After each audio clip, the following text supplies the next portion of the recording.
Pria ini dikenal sebagai The Iceman, namanya Richard Kuklinski. Pria bayaran berdarah dingin yang punya kebiasaan membukukan mayat korbannya. Lebih gilanya lagi, dia sudah membantai ratusan nyawa, bukan cuma dari jumlah korbannya, tapi juga dari caranya menjalankan aksi kejahatannya. Dingin, tanpa penyesalan, dan sangat profesional.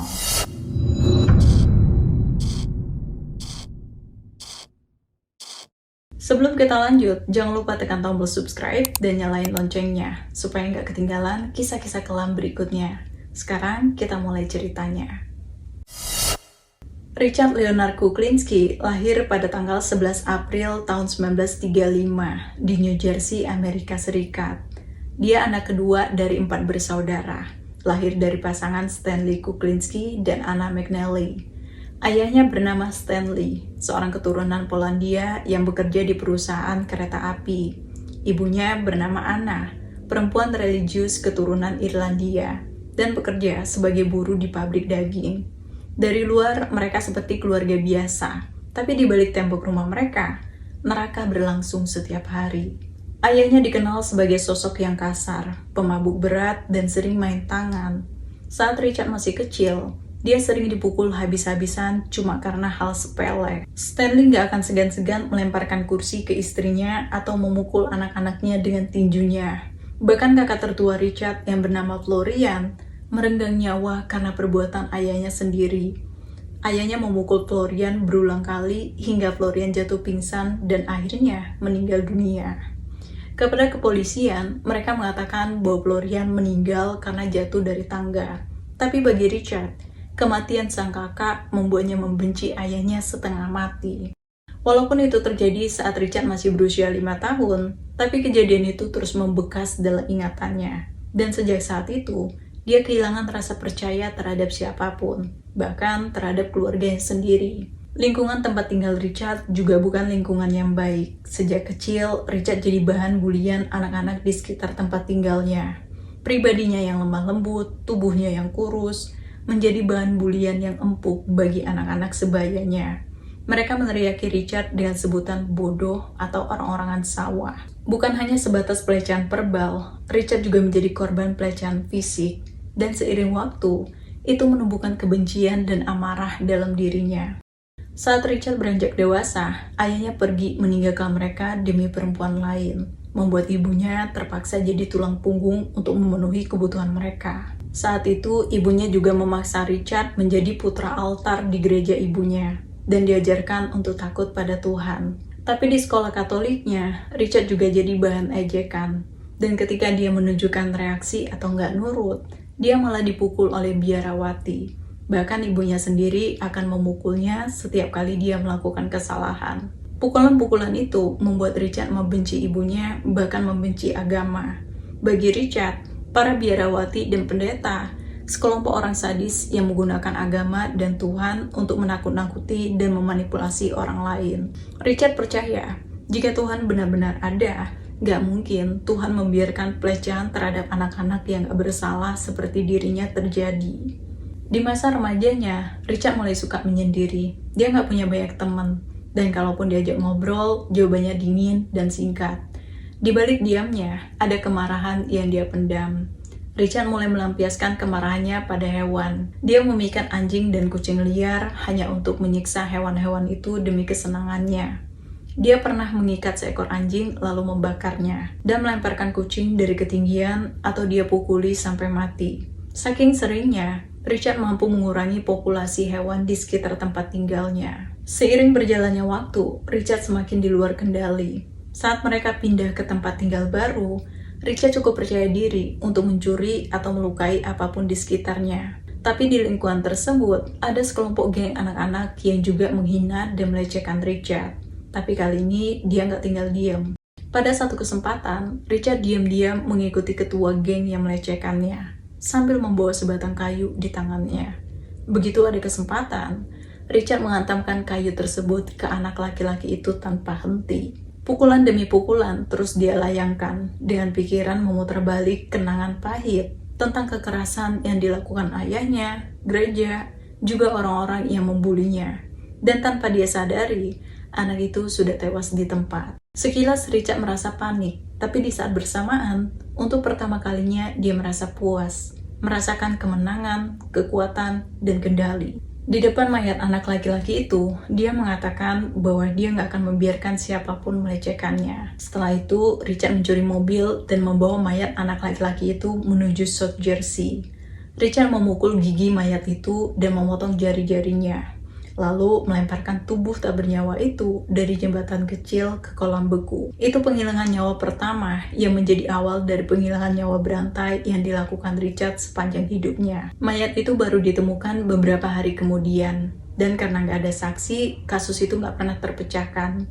Richard sendiri baru mengaku soal penghilangan nyawa ini bertahun-tahun kemudian setelah dia tertangkap. Saat beranjak dewasa, Richard mulai membentuk gengnya sendiri, yang dia namai Coming Up Process.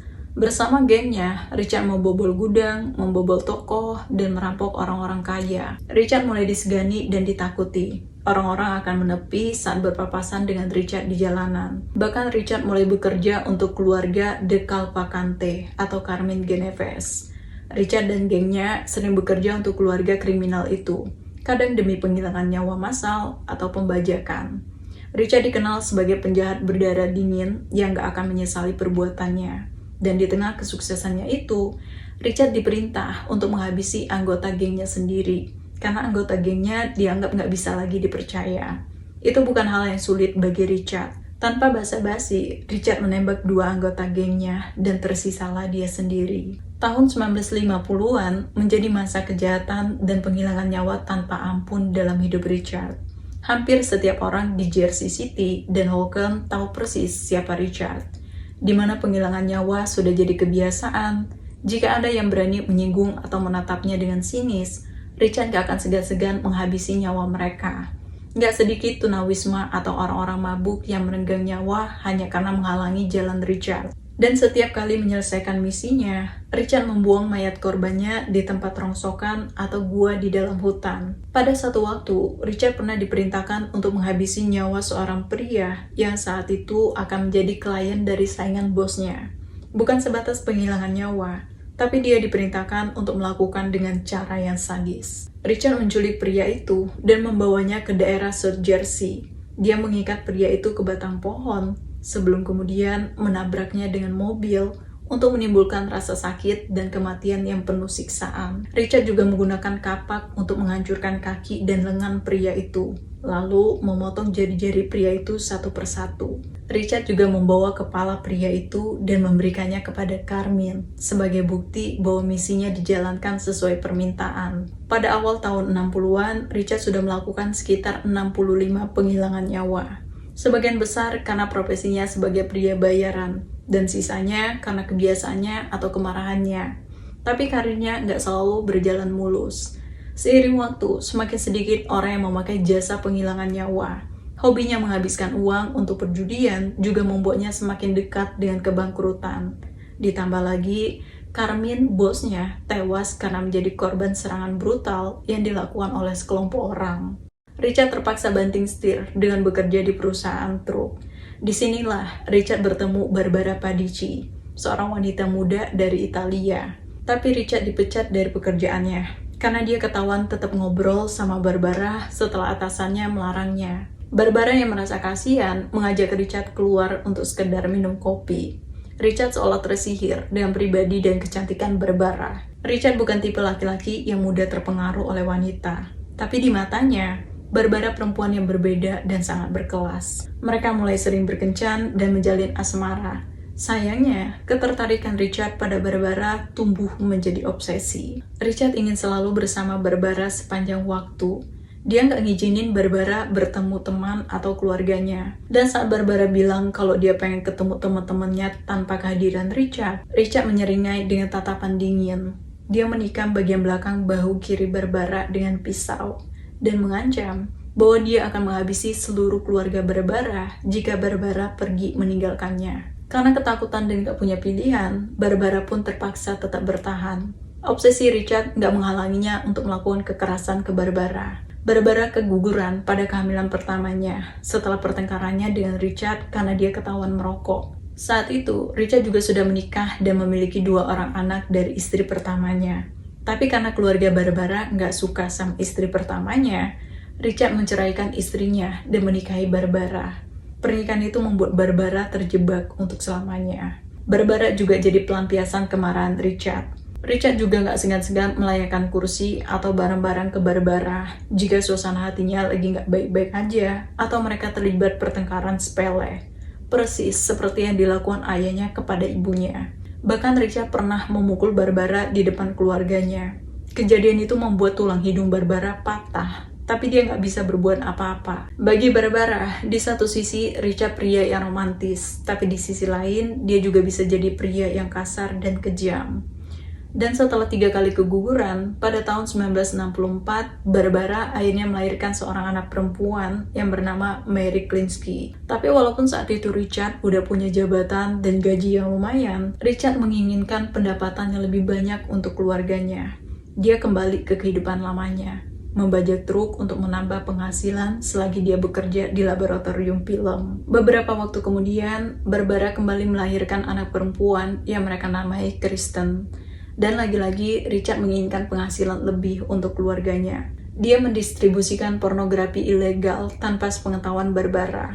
Richard membajak pornografi demi penghasilan tambahan.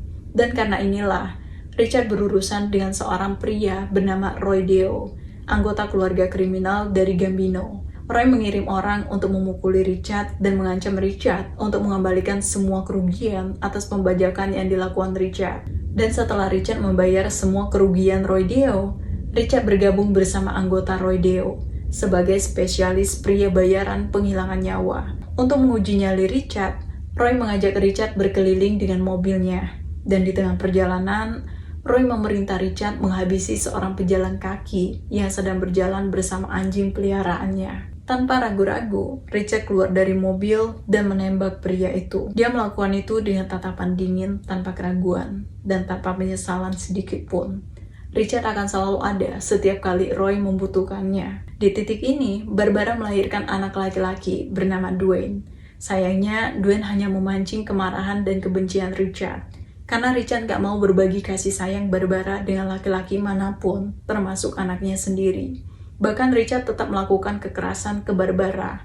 Hanya saja, dia gak memukul anak-anaknya seperti yang dilakukan ayahnya. Walaupun keluarganya gak tahu apa yang dikerjakan Richard sosok suami dan ayah yang akan memberikan apapun yang diminta anak dan istrinya tanpa masalah. Dia juga sering mengadakan acara barbeque di halaman belakang rumah mereka. Jika suasana hatinya sedang baik, Richard bisa menjadi sosok ayah dan suami yang penuh kasih sayang.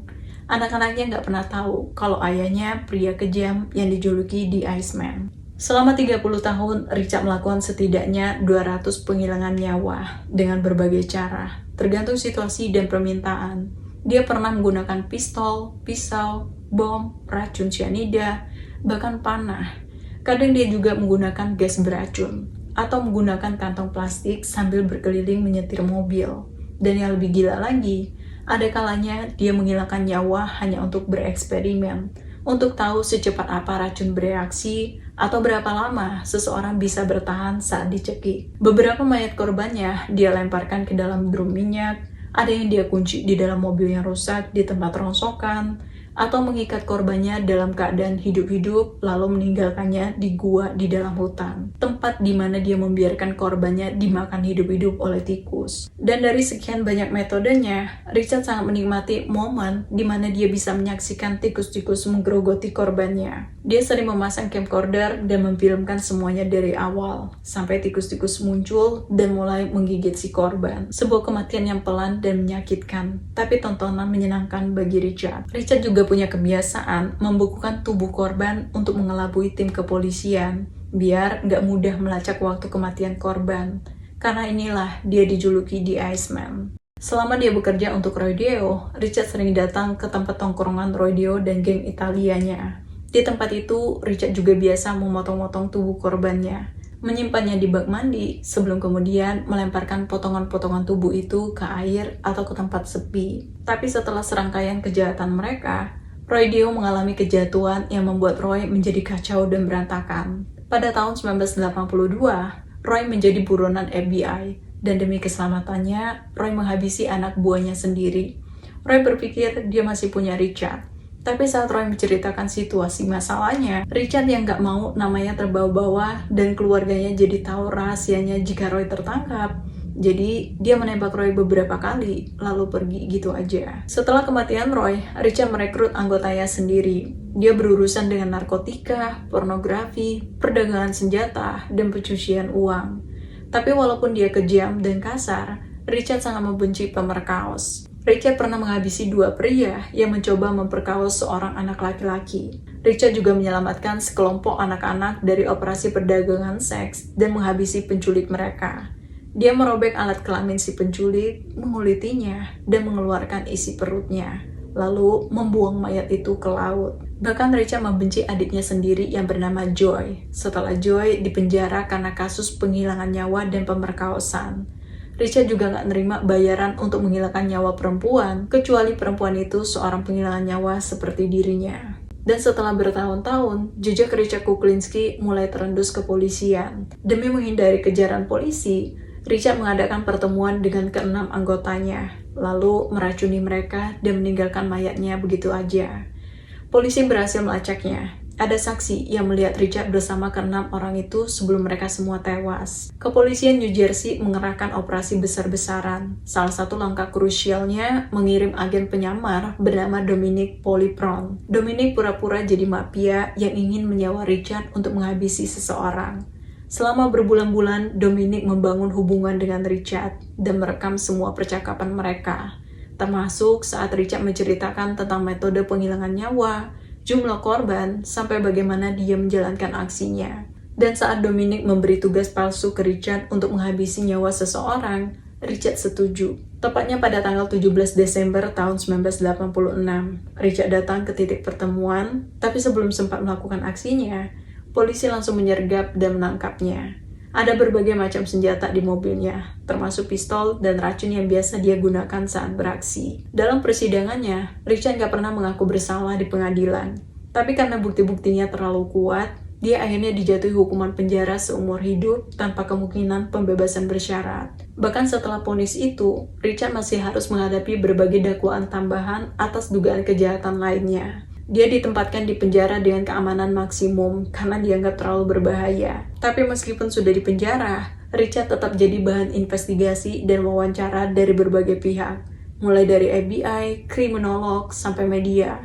Pada tahun 1992 dan tahun 2001, Richard Kuklinski pernah diundang untuk wawancara dalam dokumenter The Iceman Tapes. Disinilah untuk pertama kalinya publik benar-benar melihat sosok asli dari Richard Kuklinski. Dalam wawancara itu, Richard duduk dengan wajah tenang, nada bicara pelan, dan ekspresi datar.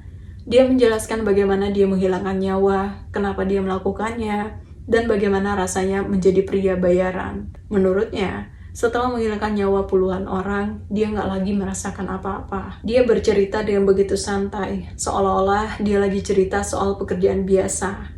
Dari meracun makanan korban, menembak dari jarak dekat, sampai membekukan mayat korban. Semua dia jelaskan tanpa penyesalan. Satu-satunya hal yang dia sesali adalah menyakiti keluarganya, terutama anak-anaknya. Karena selama ini, mereka hidup dalam kebohongan dan ketakutan. Tapi penyesalan itu datang terlambat. Meskipun Barbara sangat membenci suaminya, dia nggak tahu sejauh mana Richard telah melakukan semua kejahatan itu. Barbara akhirnya menceraikan Richard, dan anak-anak Richard yang dulu sempat membelanya, memilih menjauh dan gak lagi menjalin hubungan dengannya. Dan pada akhirnya, Richard Kuklinski meninggal dunia tanggal 5 Maret tahun 2006 di usia 70 tahun. Dia wafat di penjara Trenton State Prison, New Jersey, karena komplikasi penyakit jantung dan vaskular. Sebelum meninggal, Richard sempat mengklaim bahwa dia diracuni oleh mafia karena dianggap terlalu banyak bicara dalam wawancaranya. Tapi klaim itu nggak pernah terbukti secara medis. Yang jelas, kematian Richard Kuklinski mengakhiri jejak panjang salah satu kriminal paling produktif di Amerika. Bahkan setelah dia meninggal, nama The Iceman masih terus dibahas dan diteliti, baik oleh kriminolog, media, maupun penulis biografi kriminal. Bahkan film The Iceman tahun 2012 yang dibintangi Michael Shannon diangkat dari kisah nyata Richard Kuklinski. Banyak yang menyebut kasus ini sebagai bukti bahwa sosok kejam gak selalu terlihat menyeramkan. bahkan bisa tersembunyi di balik wajah sosok ayah yang penyayang. Semoga kisah ini jadi pengingat buat kita semua, bahwa manusia bisa berubah sangat kejam kalau lingkungan dan hidupnya nggak pernah memberinya kesempatan untuk sembuh. Jangan lupa buat subscribe, like, dan nyalain juga loncengnya, biar nggak ketinggalan cerita kriminal berikutnya. Tulis juga di kolom komentar kasus apa lagi yang menurut kamu layak dibahas. Siapa tahu cerita pilihanmu jadi konten selanjutnya. Terima kasih udah nonton sampai selesai, sampai jumpa di kisah berikutnya.